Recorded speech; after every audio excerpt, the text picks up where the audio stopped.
میں جنگی ہتھیاروں سمیت حصہ لے رہے ہیں. امن مشق میں آج سمندر میں ہونے والے جرائم اور دہشت گردی کے خلاف عملی مظاہرہ کیا جائے گا.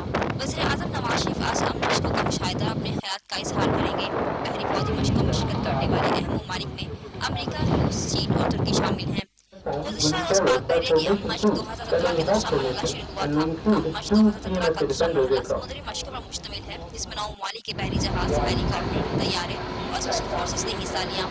مشقوں میں پاک بحریہ کی سیکنگ، زیرو لائنر اور ایروس ہیلی کاپٹرز کے علاوہ پاکستان اور جاپان کے P-3C اور ان ایئر کرافٹ نے بھی شرکت کی اور پاک فضائیہ کا JF 30 امارات طیاروں کا فلائی پاس ہوا. اس موقع پر بحیرہ عرب پاکستانی شاہدوں کی گن گرج سے گونج اٹھا. مشقوں میں شریک دیگر ممالک کے اثاثوں کے ساتھ پاک بحریہ کا پیشہ ورانہ تربیت کا شاندار مظاہرہ کیا گیا. یاد رہے کہ 10 فروری کو پاک بحریہ کی امن مشقیں 2017 کا پروگرام آغاز ہوا. 5ویں امن 2017 کے مشن کے آغاز پر کراچی ڈاک یارڈ پر برسٹ کشائی کی تقریب منعقد ہوئی. آغاز پر خلاف مارچ ہوا. 11 فروری کو قومی دارالحکومت میں 24 ممالک کے پرچم لہرائے گئے، جبکہ پاک نیوی کی بینڈ نے ملک کا مظاہرہ کیا.